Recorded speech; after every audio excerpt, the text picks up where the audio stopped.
Oke, Bang, terkait yang sedang ramai sekarang nih Bang, masalah RK yang digadang-gadang sedang berselingkuh lah, ada selingkuhan diduga, diduga muncul perempuan gitu kan. Gimana nih Bang? Ya, dalam kasus RK ada beberapa hal yang harus kita ketahui, bahwa dalam kasus ini bisa masuk ke dalam ranah pidana. Apabila kalau kita berbicara undang-undang, ini masuk di dalam kategori delik aduan absolut. Artinya apabila memang ada yang dirugikan, arti dirugikan kan berarti orang yang langsung prinsipalnya kan ya, yang merasa dia adanya dugaan yang memang bisa mengalami suatu ada tindakan perbuatan melawan hukum. Ini bisa dikategorikan masuk ranah pidana dalam kategori perzinahan. Tetapi dasar hukum undang-undang yang sekarang ini nomor 1 tahun 2023 ada pasal 411 tentang perzinahan. Kalau dulu di undang-undang lama, KUHP lama itu ada pasal 284 tentang perzinahan. Bedanya adalah tentang sanksi hukumannya aja. Kalau dalam misalnya dibuktikan ada orang yang merasa dirugikan, siapa yang dirugikan? Kalau dulu adalah sifatnya orang dirugikan orang langsung kan. Di undang-undang yang baru ini bisa juga orang yang mempunyai korelasi hukum yang bisa melakukan atau melaporkan begitu.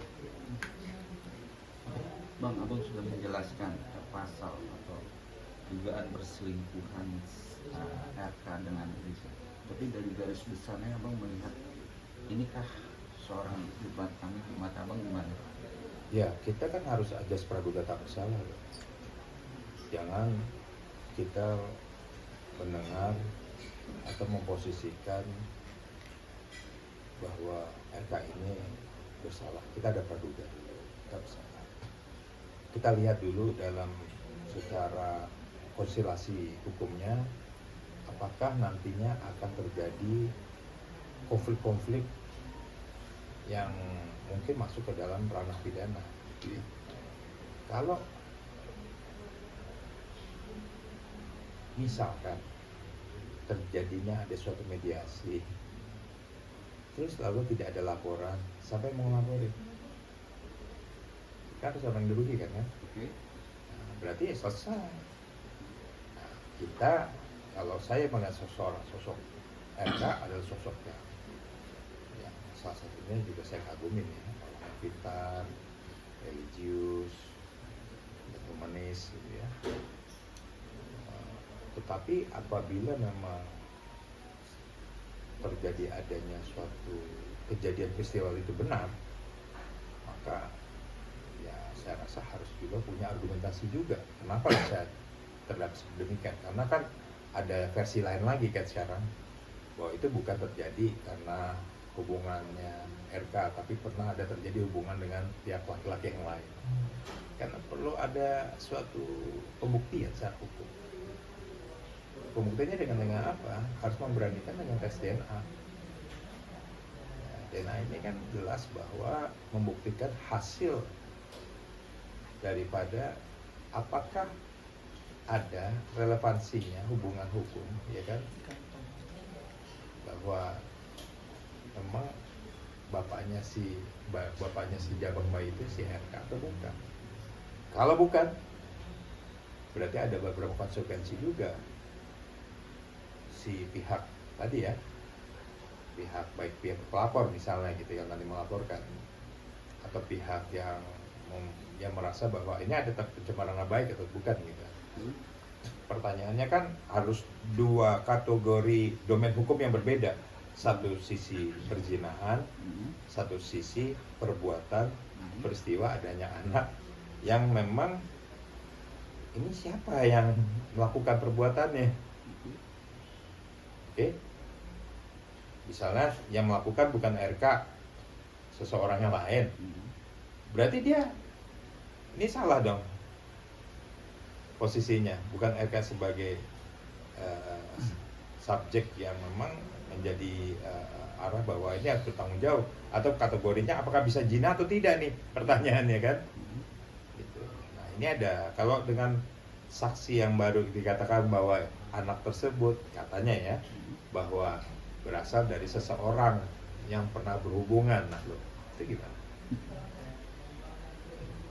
Bang, ini kan kalau tadi abang bilang kan adalah pencemaran nama baik, yang pasti juga perbuatan tidak menyenangkan bagi Pak RK jika memang itu tidak betul ya Bang. Ini kan pasalnya kan di 310, 311 ya Bang ya. Itu kan cukup ringan ya Bang, tapi kan hancur sudah masa depan seseorang, hancur, mati juga, dimatikan juga apa sih namanya? Karirnya, nama baiknya itu. Kayak terlalu ada hukumnya kan nggak Bang? Kita masukkan ke ITE-nya dia untuk Kalau Undang-Undang 11 2008 masuk. Undang ITE 11 2008 dan verifikasi yang menurut masuknya undang pencemaran. Kalau pasal 310 311 kan pencemaran, ya kan, fitnah, ya kan, perbuatan tidak menyenangkan 335 310 311 itu kan. Itu kan ancamannya 2 tahun itu kan. Tetapi kalau masuk undang-undang ITE 11 2008 tadi gitu, masuk. itu ancaman hukumannya Bang? Ya bisa 5 tahun ya maksimal gitu. Nah, artinya bahwa sekarang nama baik itu kan harkatnya besar sekali karena memposisikan sebagai seorang pejabat, mantan pejabat, ya kan? Public figure gitu ya. Nah, ketika positioningnya dia merasa bahwa ini ada marwah yang dicemarkan, itu akan bisa berbalik. Tetapi saya lihat juga ada pembuktian apakah betul atau tidak secara WA ada bargaining ya. Positioning kamu begini sama aku begini, tapi itu pertanyaannya apakah itu dilakukan oleh RK atau orangnya RK atau PH-nya RK, saya nggak tahu. Tapi kan pertanyaan Bang, dari RK sendiri atau lawyer sendiri bilang bahwa memang pernah ketemu 1 kali. Itu pun juga konteksnya membantu seorang LM itu untuk biaya sekolah 4 tahun berlalu, dan akhirnya dia membongkar aib seorang diduga perselingkuhan Ridwan Kamil sama si Dina itu. Gimana Bang? Karena dia merasa pernah ketemu Bang, kita menganggap ya dugaan kan awalnya dia menjabat gitu loh Bang.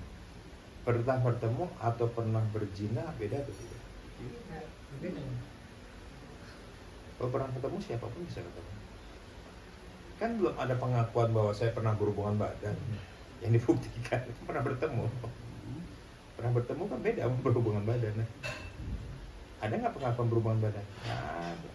Tapi kan keluar dari WA awal itu sampai transaksi hotel dengan kalau nggak juga 700.000 lah, apa itu kan bukan bukti kuat Bang, maksudnya untuk membuktikan. Betul. Apakah juga pertanyaannya di hotel itu melakukan apa? Itu kan harus dalam suatu diskresi itu ya. Itu harus dibuktikan dengan fakta dan peristiwa dan saksi. Jadi masuk kita, kenapa kita prejudis? Kita jangan sampai mengkategorikan gitu.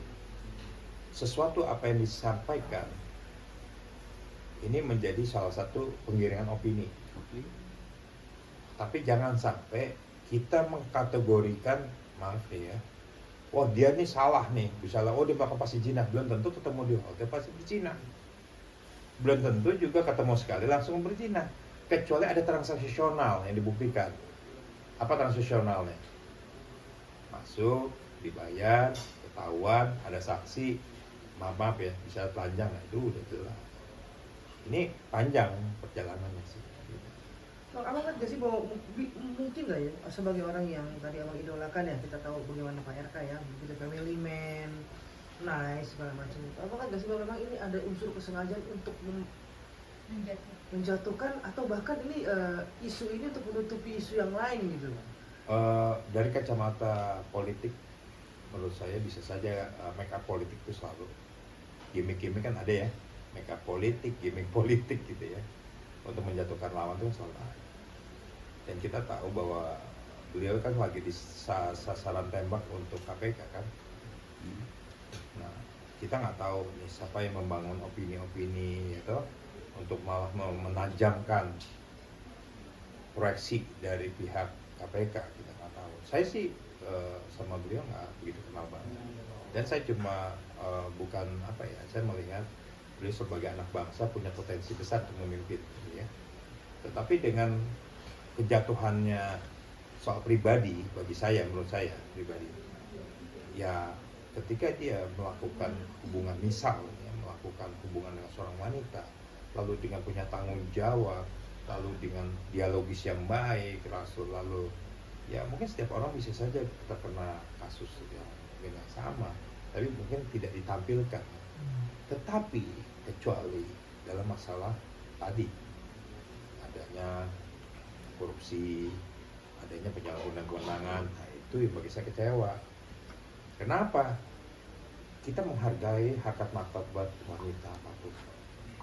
Tapi ketika dia bertanggung jawab bahwa saya mau bertanggung jawab, misal gitu ya, saya salah, saya mau saya nikahin misalnya gitu kan, saya anak ini kalau memang anak saya akuin gitu, dan ini saya asuh benar. Terus kategorinya salahnya di mana? Ayo. Kalau bisa itu menjadi, oh enggak, saya mau melaporkan karena waktu itu saya diperkosa, kan sama-sama mau. Berarti bisa dibilang RK ini tumbal politik gitu, seperti apa, Bang? Oh enggak kebal politik, maksudnya begini. Tumbal lah. Tumbal. Iya, Tumbal politik. Oh. Tumbal politik juga enggak, tapi ditajamkan aja secara politik untuk kalau menjatuhkan dalam seseorang kan punya brand image gitu kan. Maka di belakangnya siapa? Ngarahnya ke sana tapi hantamnya di sini gitu. Ngerti? Pasti ada yang ditujukan di ujung nih entar. Begitu. Bang, ini kan aib bang, ya kan, apalagi bicara anak, ya kan, janin, apa gitu motif untuk menjatuhkan seseorang kan nggak masuk nalar atau logika bang. Kalau bang sendiri menganalisanya gimana bang? Kalau misalnya memang anak beliau dan beliau mengakui bahwa itu memang tes DNA punya anak saya dan saya bertanggung jawab, saya asuh, ya kan? Terus sekarang kesalahannya di mana? Gitu. Mau laporannya kemana? Gitu. Tetapi kalau memang tes DNA-nya anaknya beliau lalu beliau tidak mengakui, berarti berani berbuat melawan hukum dong. Ya kan? Berarti merendahkan harkat martabat wanita tuh. Lalu tidak menentukan posisi yang benar itu, berarti dia harus siap menerima resiko. Tapi kan awalnya kalau nggak salah RM sendiri malah menantang untuk tes DNA, tapi berbalik, ya kan, sekarang RK itu siap untuk tes DNA, tapi berbalik lagi bahwa LM malah memundurkan diri untuk niat tes DNA. Gimana? Ya tadi saya bilang, siapa yang menanam, siapa yang menuai hasil. Jangan orang gonggong dulu, gonggong, gitu kan? Tapi berbalik, padahal yang gonggong itu dia harus tahu, sadar diri. Saya bukan mengatakan bahwa anak ini anak siapa ya, tidak tahu. Tapi ketika peristiwa hukumnya bukan dilakukan oleh RK, orang lain, oh sasaran tembak salah. Ini akan berbalik. Betul? Atau poinnya ini abang lihat bahwa ini lah nggak jauh ya uang. Saya tidak mengatakan ke situ, tapi sebaiknya nih kasus yang demikian ini diselesaikan dengan baik, dengan musyawarah. Karena bagaimanapun kita harus menghargai seorang wanita, apapun perempuan. Bang, mungkin akhir dari ini apa memang titik akhir harus DNA juga bang? Ujung dari permasalahan ini pada poin. Kan tes DNA ini kan tergantung dari kesepakatan kedua belah pihak. Kalau satu pihak nggak mau gimana? Bisa nggak? Itulah perintah pengadilan. Tapi bang, pihak perempuannya juga kan nggak mau kalau rekomendasi rumah sakit dari pihak laki karena takut ada main di belakang.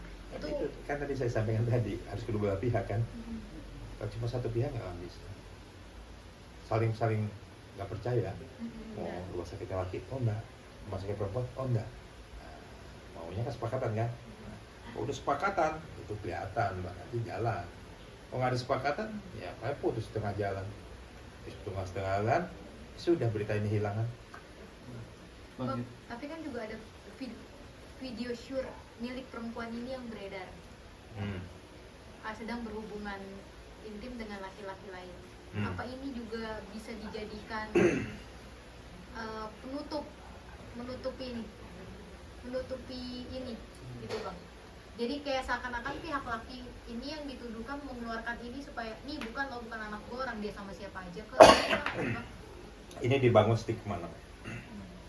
Stigma seseorang yang pernah, misalnya gini ya, maaf, stigma ini dibangun bahwa apa yang dilakukan kebiasaan orang ini seperti ini. Artinya kan meluruskan bahwa RK ini, wah kan saya nggak terlibat, kan mungkin ya, bahwa apakah betul nggak sih si perempuan ini pernah berhubungan dengan laki lain, kan dibangun stigma lagi. Nah, kalau dibangun stigma, akhirnya para masyarakat atau netizen menilai dong. Kan ini dibangun itu kan. Ini kan adalah sekarang kan lagi ada perang bukti. Perang bukti ini akhirnya menjadi asumsi. Nah, kalau asumsinya memang menyatakan bahwa RK salah atau tidak, bukan di kita, pandangan kita. Kita belum tentu benar, tapi silakan pendengar, silakan masyarakat, silakan netizen yang akan menilai. Kan begitu kan? Nah, ketika dia baru melaporkan deliknya, nah baru di situ baru kita menganalisa secara komprehensif, secara apa diskresi, secara nanti ada dalam proses klarifikasi, penyelidikan, penyidikan, dan semua apa nih? Ya, Bang, mungkin untuk meluruskan sedikit Bang tentang Lisa yang kabarnya kan ini tidak mau atau setelah RK ingin tes DNA, tetapi Lisa dikabarkan mundur. Nah, mungkin dari keinginan Lisa sendiri ini dia pengen kalau RK itu juga hadir saat tes DNA. Nah, apakah memang untuk tes DNA itu kedua belah pihak itu memang harus hadir juga atau gimana? Nggak perlu. Tes DNA itu kan bisa dilakukan dengan dia seorang laki-laki ditunjuk nanti ke dokter atau rumah sakit yang ditunjuk ya. Lalu hasil dari nanti kan diperiksa secara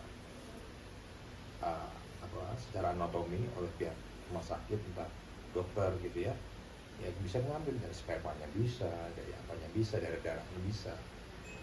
Kan itu kan nanti secara teknikalnya beda gitu kan. Gak perlu orangnya perlu hadir, gak perlu, karena biasa tes DNA itu ditunjuk di rumah sakit, dirujuk, lalu ya itu nggak mungkin sama-sama dong. Kecuali memang gentle gitu ya, ayo kita sama-sama, kan nggak mungkin. Tapi itu bisa diambil secara apabila mau tes DNA dari darah dan dari sperma.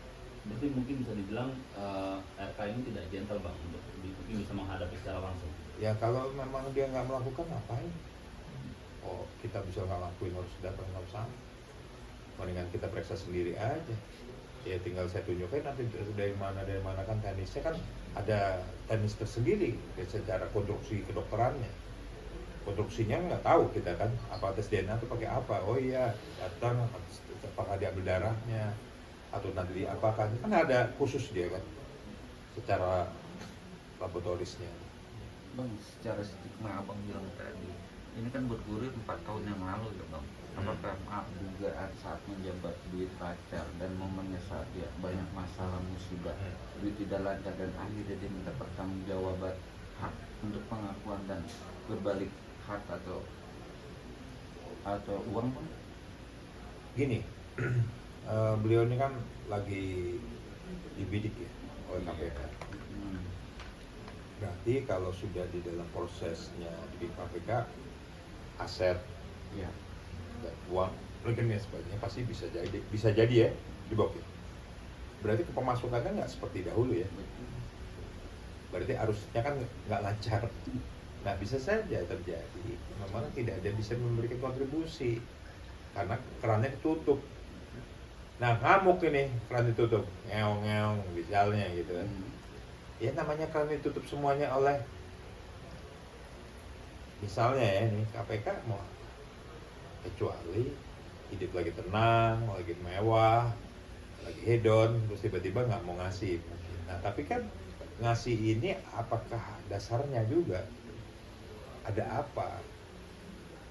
Itu kan nanti kan akan bisa dibuktikan oleh pengacara tuh fakta-faktanya tersebut. Betul nggak? Tapi kan dia itu kan berkeluarga, ya kan punya istri. Untuk istrinya sih ada langkah-langkah nggak sih bang untuk menyelesaikan masalah ini? Apa dia juga ada tujuan untuk melaporkan inisial M atau gimana bang?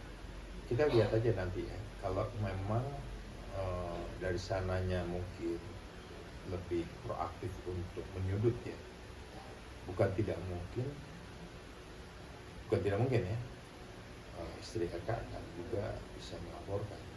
Tapi melaporkan kan juga ada efek domino juga. Maksudnya kan perhitungan banget.